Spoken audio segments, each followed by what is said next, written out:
ಹಸ್ತಪತ್ರಗಳನ್ನ parcel ಮಾಡಿದ್ರೆ ಅದಕ್ಕೆ ನ್ಯಾಯ ಕೊಡಿ.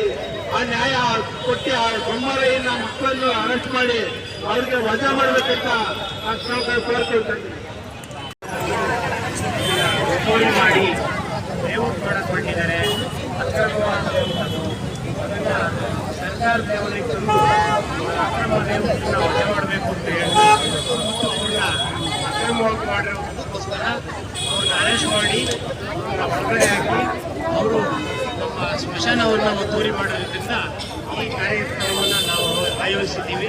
ಈಗ DC ಅವರು ಬಂದು ಈಗ ಮನವಿ ತಗೊಂಡು ಹೋಗ್ತಾರೆ.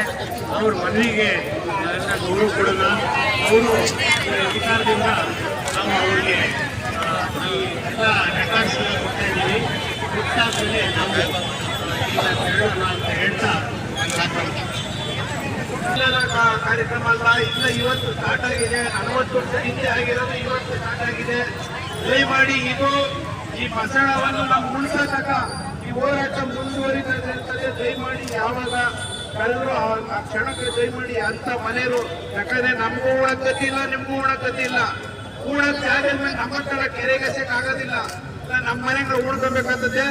ಇದು ನಮ್ಮ ಬಸವ, ನಾವೇನ್ ಬೇರೆ ಯಾರು ಉಳಿಸ್ತಾಕೆ ಮನೆ ಬರ್ರಿ ಅಂತಿಲ್ಲ. ಬಸವಣ್ಣ ಕೇಳ್ತಿರೋದು 3 ಅಡಿ 6 ಅಡಿ ಜಾಗ ಕೇಳ್ತಿರೋದು ಒಬ್ಬರಿಗೆ.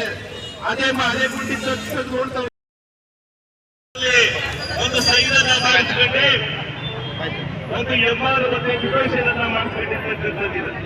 ಅದನ್ನ ಇವತ್ತು ಜಿಲ್ಲಾಧಿಕಾರಿಗಳು ವಜಾಗೊಳಿಸಬೇಕು, ಚಿದಾನಂದನ ಬಂಧಿಸಬೇಕು ಅಂತಕ್ಕಂಥ ಒಂದು ಒತ್ತಾಯವನ್ನ ಮಾಡಿ ಇವತ್ತು ಅಟ್ರಾಸಿಟಿ ಕಾಯ್ದೆಯಲ್ಲಿ 3(2)BA ಸೆಕ್ಷನ್ ಪ್ರಕಾರ 10 ವರ್ಷ ಜೈಲಾಗಿರ್ತಕ್ಕಂಥ ಒಂದು ಕಾಯ್ದೆಯನ್ನ ಅವ್ರ ಮೇಲೆ ಹಾಕಿರ್ತಕ್ಕಂಥದ್ದಿದೆ. 10 ವರ್ಷ ಜೈಲು ಶಿಕ್ಷೆಗೆ ಅವರು ಅರ್ಹರಾಗ್ತಕ್ಕಂಥದ್ದಾಗಿರೋದ್ರಿಂದ ತಕ್ಷಣಕ್ಕೆ ಅವರನ್ನ ಬಂಧಿಸಬೇಕು. ಅವರೆಷ್ಟೇ ಪ್ರಭಾವಿಗಳಾಗಿರ್ಲಿ, ಯಾವುದೇ ಪಕ್ಷದ ಮುಚ್ಚುಡಿ ನಾಯಕ ಆಗಿರ್ಲಿ, ಅವರನ್ನ ಬಂಧಿಸಬೇಕು ಅಂತಕ್ಕಂಥ ಒಂದು ಒತ್ತಾಯವನ್ನ ನಮ್ಮ NR ಕಾಲೋನಿ, ನಿರ್ವಾಣಿ ಲೇಔಟ್ ಆಗಿದೆ, ಅಂಬೇಡ್ಕರ್ ನಗರದ ಎಲ್ಲ ಜನರು ಇವತ್ತು ಒತ್ತಡದ ಒಂದು ಒತ್ತಾಯ ಆಗಿದೆ. ಹಾಗಾಗಿ ಈ ಒಂದು ಹೋರಾಟವನ್ನ ಬೆಂಬಲಿಸಿ ನಮ್ಮ ಹಿರಿಯ ಮುಖಂಡರಾಗಿರ್ತಕ್ಕಂಥ